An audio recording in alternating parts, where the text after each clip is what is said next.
Hello everyone. आज के इस लेक्चर में हम करेंगे determination of spectroscopic ground state term.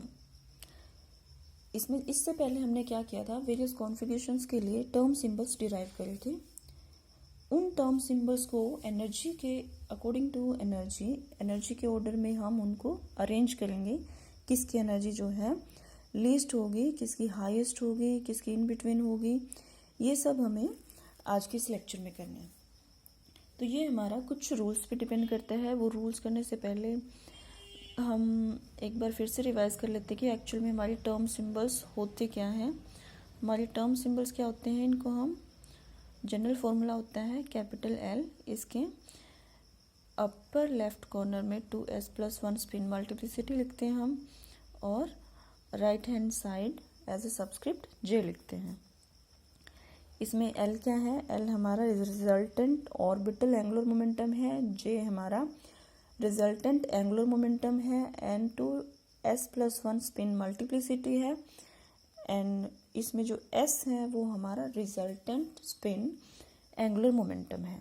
ठीक है, तो अब देखिए, जैसे हमारे पास एनर्जी लेवल्स भी होते हैं, हमारे पास सब शेल्स हैं, 1s है, 2s है, 3s है, 2p है। तो इनकी भी जैसे हम एनर्जी के अकॉर्डिंग इनको किसकी एनर्जी कम है ज़्यादा है बता सकते हैं, ऐसे ही हमें टर्म सिंबल्स की एनर्जी देखनी है, किसकी कम किसकी ज़्यादा होगी। तो टर्म सिंबल्स की एनर्जी के बारे में हमें पता लगाने के लिए किन चीज़ों पे डिपेंड करेगा, ये जिनसे मिलकर बना है। किसी भी चीज़ के लिए अगर आप फैक्टर्स अफेक्टिंग पढ़ते हैं, उसमें भी क्या होता है, जो चीज़ें उसमें इन्वॉल्व होती हैं, जो भी उन्हीं पे वो डिपेंड करता है, उन्हीं पे उसकी प्रॉपर्टीज डिपेंड करती हैं। तो टर्म सिंबल्स जैसे हमारे इन 3 पैरामीटर से मिलकर बना है, एंगुलर J से, L से एंड S से, तो इन्हीं के ऊपर इनकी एनर्जी डिपेंड करेगी। फर्स्ट सबसे पहले देखो, हमारा फर्स्ट रूल है, हम वैल्यू देखेंगे 2s+1 की वैल्यू।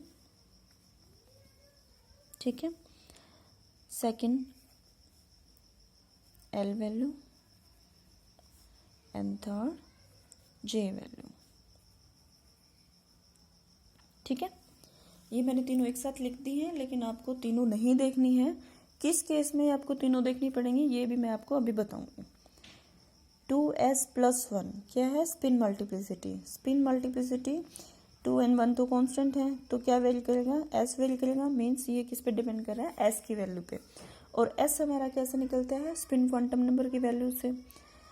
तो जब हमारी स्पिन मल्टीप्लिसिटी की वैल्यू हाईएस्ट होगी, ये हाईएस्ट कब होगी, जब s की वैल्यू हाईएस्ट होगी। तो हम इसको लिख सकते हैं when highest j value, highest s value, then state और term symbol will be most stable. Most stable, अब हमें पता है जो जितने ज़्यादा स्टेबल होते हैं उसकी एनर्जी जो है उतनी ही कम होती है। मोस्ट स्टेबल होगा तो उसकी एनर्जी क्या होगी, लोवेस्ट, और we can say least energy होगी, लीस्ट एनर्जी। ठीक है, तो क्लियर हो गया। अब देखो, हमने क्या डिस्कस किया, अभी मैंने बताया जैसे आपको तीनों नहीं देखनी है एक साथ वैल्यू, आपको सबसे पहले देखनी है 2s+1। अगर आपके पास फॉर एग्जांपल मैं ऐसे ही कुछ टर्म सिंबल लिख देती हूँ, 1d 3p 3g को रहने देते हैं, 1s लिख देते हैं, 1p लिख देते हैं, कुछ भी मतलब। तो जैसे लिखे हुए इनमें से हम देखेंगे कि 2s+ वैल्यू देखेंगे तो इसकी एक ही है, तो इसमें हमें सीधा सा हमें पता लग गया कि इसकी मैक्सिमम वैल्यू है, तो ये मोस्ट स्टेबल होगा, इसकी एनर्जी लोवेस्ट होगी। तो अगर आपके पास ऐसे टर्म सिंबल्स हों कि जिनमें सभी, जैसे किसी के यहाँ पे 4 है, 3 है, 2 है, 1 है, तो आपको ये ऑर्डर इजीली पता लग जाएगा कि ये हमारी ग्राउंड स्टेट टर्म होगी, इसके बाद इसकी एनर्जी कम होगी, फिर इसकी कम होगी, फिर इसकी कम नहीं होगी, हाई होगी। सबसे कम एनर्जी होगी इसकी, क्योंकि ये मोस्ट स्टेबल हो जाएगा, इसकी एनर्जी जो है स्पिन मल्टीप्लिसिटी की हाईएस्ट है, फिर इससे कम वैल्यू इसकी है तो इसकी एनर्जी होगी, और सबसे हाईएस्ट वैल्यू जो है इसकी हो जाएगी। ठीक है। तो ये तो तब है अगर आपकी spin multiplicities term symbol given term symbols की डिफरेंट डिफरेंट है। बट सपोज यहाँ पर एक 1s है, means similar to s+1 values अगर प्रेजेंट हैं, s वैल्यूज सिमिलर प्रेजेंट हैं, तो for a given s value हमें देखना पड़ेगी l की वैल्यू। ठीक है, l की वैल्यू देखो, जैसे यहाँ तो इनका तो हमें पता लग गया, इन दो के केस में हम देख सकते हैं l की वैल्यू। और l की वैल्यू जो है अगर हाईएस्ट होगी, हाईएस्ट वैल्यू होगी तो सेम ऐसे ही मोस्ट स्टेबल स्टेट होगी और उसकी लीस्ट एनर्जी होगी, और we can say lowest energy. ये सिंपल है। सबसे पहले हम 2s+1 की वैल्यू देखेंगे, हाईएस्ट होगी, मोस्ट स्टेबल होगी। l वैल्यू देखेंगे, अगर सेम s वैल्यूज हैं तो हाईएस्ट उसमें भी हाईएस्ट मोस्ट स्टेबल होगी। अब आ रही है j वैल्यू की। j वैल्यू में हमारे पास 2 केसेस हो जाते हैं। हम कॉन्फ़िगरेशन देखेंगे। If configuration is less than half field, less than half field configuration,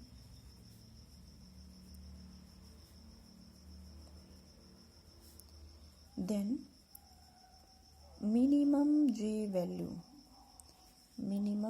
value most stable होगी। ठीक है, and if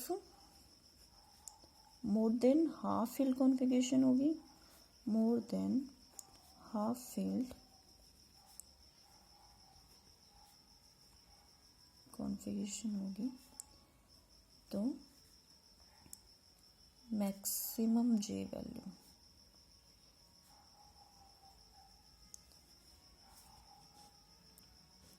maximum J value जो है वो मोस्ट स्टेबल होगी। ठीक है, अब सबसे पहले कौन सी वैल्यू देखनी है, हम इसको भी हम याद रख सकते हैं। वैसे तो ये सिंपल ही है, बट इसको भी याद करने के लिए अगर आप ट्रिक चाहते हो तो हम क्या करते हैं, इनको आप इनकी हाइट मान लीजिए, तो हाइट के अकॉर्डिंग चलेंगे हम। जो सबसे ऊपर प्रेजेंट है उसको हम सबसे पहले देखेंगे, फिर उसके बाद नेक्स्ट जो प्रेजेंट है और जो सबसे नीचे है उसकी वैल्यू जो है हम लास्ट में देखेंगे, उसकी हमें लास्ट में जरूरत पड़ेगी। तो फर्स्ट प्रायोरिटी हमारी ये है 2s+1, फिर सेकंड, फिर थर्ड। ठीक है, क्लियर है, ये हमारा रूल है। पहले इसकी वैल्यू हाईएस्ट है, बिल्कुल सिंपल है। 2s+1 की वैल्यू हाईएस्ट है, जो कि s पे डिपेंड करिए, हाईएस्ट s वैल्यू है तो मोस्ट स्टेबल। l की वैल्यू भी हाईएस्ट जो है मोस्ट स्टेबल होगी। अब j की वैल्यू ये भी आप याद रख सकते हो, लेस देन हाफ फील्ड है तो मिनिमम j वैल्यू ज़्यादा स्टेबल है। लेस मिनिमम क्या होता है, ये भी लेस होता है, लीस्ट होता है, even less j value most stable, मोर than half field maximum most stable. ठीक है, अब इसको हम अच्छे से समझ सकते हैं कि एग्जाम्पल लेके। फॉर एग्जाम्पल हम कार्बन एटम ले लेते हैं जिसका एटॉमिक नंबर कितना होता है 6, electronic configuration 1s2 2s2 2p2। अब देखिए p2 कॉन्फ़िगरेशन के लिए हम टर्म सिंबल्स डिराइव कर चुके हैं। क्या टर्म सिंबल्स आते हैं इसके लिए, 1d 3p एंड 1s, ये टर्म सिंबल्स आए थे हमारे। इनको हमें एनर्जी के अकॉर्डिंग अब अरेंज करना है, किसकी एनर्जी लीस्ट होगी, किसकी हाईएस्ट होगी और किसकी इन बिटवीन होगी। तो हम इस एक्सिस पे ले लेते हैं हमारी एनर्जी। ये हमने ले लिया हमारा कार्बन,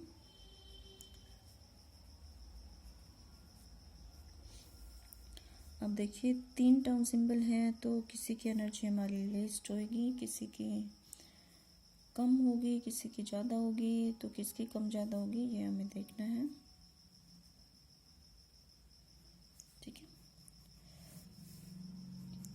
तब हमारी रूल्स को रिमाइंड कीजिए एक वैल्यू 2s+1 की वैल्यू देखेंगे हम सबसे पहले, और कुछ नहीं देखना है, l j कुछ नहीं देखना, 2s+1 की वैल्यू देखनी है। ठीक है, 1 है 3 है, ये मैक्सिमम है, हाईएस्ट है, तो ये क्या है, ये मोस्ट स्टेबल होगी, मीन जिसकी एनर्जी सबसे कम होगी, लोवेस्ट होगी, तो ये आ गई हमारी यहाँ पर। ठीक है, अब बच के 2 term symbols, 2 remain term symbol जो हैं, इनमें हमारी स्पिन मल्टीप्लिसिटी की वैल्यू सेम है 1 1। अब हमें क्या देखना पड़ेगा, अब हमें एल की वैल्यू देखनी पड़ेगी।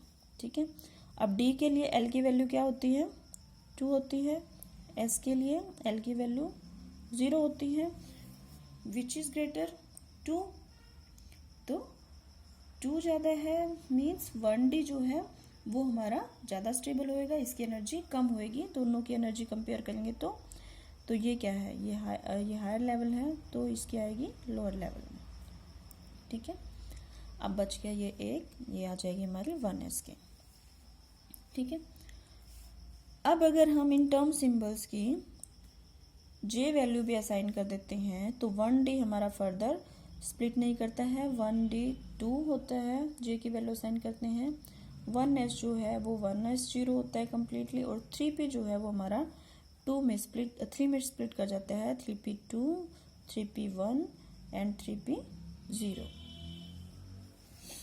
ठीक है, तो ये तो हमारे एज इट इज आ जाएंगे 1s0, 1d2, लेकिन ये क्या है हमारा फर्दर 3 में स्प्लिट कर रहा है। अब किसकी एनर्जी लीस्ट होएगी, किसकी हाईएस्ट, ये हमें देखेंगे। जे की वैल्यू से हमें पता लगेगा। देखिए हमारा रूल है लेस देन हाफ फिल्ड होगा तो लीस्ट वैल्यू जे की जिसमें होगी वो मोस्ट स्टेबल होएगा। अब इसके लिए हमें क्या देखनी पड़ेगी, कॉन्फ़िगरेशन। ठीक है,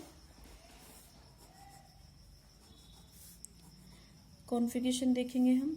कॉन्फ़िगरेशन क्या है हमारी, 2p2, p सबशेल है। p सबशेल हाफ फील्ड कब होती है, जब इसमें 3 इलेक्ट्रॉन्स होते हैं। ठीक है, 3 ऑर्बिटल्स होते हैं, 3 तक मैक्सिमम अनपेयर्ड पैरेलल स्पिन में आएंगे। तो अब क्या है, ये लेस देन हाफ फील्ड है हमारे पास, तो p2 है, तो लेस देन हाफ फील्ड है मीन्स इसके लिए हमारी ये चीज़ एप्लीकेबल होगी। इसके लिए हमारी मिनिमम जे वैल्यू जिसमें है वो ज़्यादा स्टेबल होएगा। मिनिमम जे वैल्यू किसमें है, 0 है, 1, 2, इन तीनों में से मिनिमम हमारी 0 है, मीन्स इसकी एनर्जी जो है ये मोस्ट स्टेबल होएगा, इसकी एनर्जी लीस्ट होएगी। अब इन दोनों में क्या है, 1 कम है, 1 इज लेसर, 3p1, 3p2।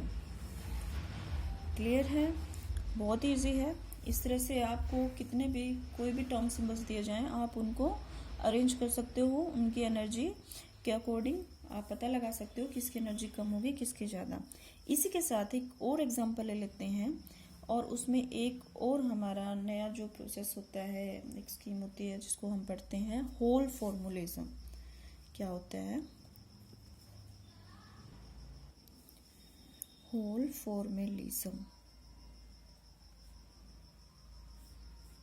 वैसे तो मैंने इसके बारे में आपको पहले भी बताया। होल फॉर्मूलिज्म क्या हो जाता है, जब मोर देन हाफ फील्ड कॉन्फ़िगरेशंस हमारे पास आ जाती हैं तो उसमें क्या होता है, इलेक्ट्रॉन्स के साथ डील करना, इलेक्ट्रॉन्स को लेके, क्योंकि ज़्यादा नंबर ऑफ इलेक्ट्रॉन्स हो जाते हैं तो हमारे टर्म सिंबल्स निकालना या और मेथड्स जो है ये थोड़े कॉम्प्लेक्स हो जाते हैं। तो इस कॉम्प्लेक्सिटी को डिक्रीज करने के लिए फॉर आवर कन्वीनियंस हमने क्या किया कि इसमें वैकेंसीज मीन्स होल्स को कंसीडर करना स्टार्ट करते हैं, होल्स और वैकेंसीज। ठीक है, मैंने आपको पहले भी बताया था अगर number of holes is equal to number of electrons then हमारा नंबर ऑफ माइक्रोस्टेट्स भी सेम आता है, और हमारी ग्राउंड स्टेट जो है वो भी सेम आती है। ग्राउंड स्टेट जो कि हम आज के इस लेक्चर में निकाल रहे हैं, ग्राउंड स्टेट टर्म सिंबल वो भी सेम ही आता है। ठीक है, फॉर एग्जाम्पल अगर हम लेते हैं ऑक्सीजन की एग्जाम्पल ले लेते हैं। ऑक्सीजन का एटॉमिक नंबर कितना होता है फ्रेंड्स, 8 होता है। ठीक है, क्या कॉन्फ़िगरेशन होएगी, 1s2 oxygen atom, 1s2, 2s2, 2p4। ठीक है, 2p4 क्या है, मोर देन हाफ फील्ड है। अगर आप इसका ground state term symbol ground state term symbol निकालोगे तो वो क्या आएगा आपका 3p ही आएगा। ठीक है, एंड फर्दर टर्म सिंबल्स भी 1s एंड 1d आएंगे। तो इसमें टर्म सिंबल्स भी हमारे क्या है, अदर टर्म सिंबल्स भी सेम ही आएंगे, and ground state term symbol जो है वो भी सेम आएगा। बट डिफरेंस कहाँ पर आएगा, डिफरेंस आएगा जे की वैल्यू जब हम कंसीडर करेंगे, जब फर्दर स्प्लिटिंग होएगी डिपेंडिंग ऑन जे वैल्यू। जैसे ये हमारे पास है, देखो इसमें रूल था if more than half field configuration है then maximum J value will be most stable. तो हमारी ऑक्सीजन एटम के लिए ये जो डायग्राम हमारा सेम आएगा बिल्कुल, एक्सेप्ट दिस। तो इसमें क्या आ जाएगा, अगर हम इसको अलग से यहाँ पर क्या हो जाएगा, ऑक्सीजन के लिए मैक्सिमम वैल्यू देखेंगे हम। मैक्सिमम वैल्यू क्या है, 2 देन 1 देन 0। तो उसमें हमारा ऑर्डर आ जाएगा 3p2 3p1 3p0। ठीक है, तो ये क्या था, ऐसे आप किन्हीं भी टर्म सिंबल्स में से एनर्जी के अकॉर्डिंग उनको अरेंज कर सकते हो। होप आपको समझ में आ गया होगा। Thank you for watching.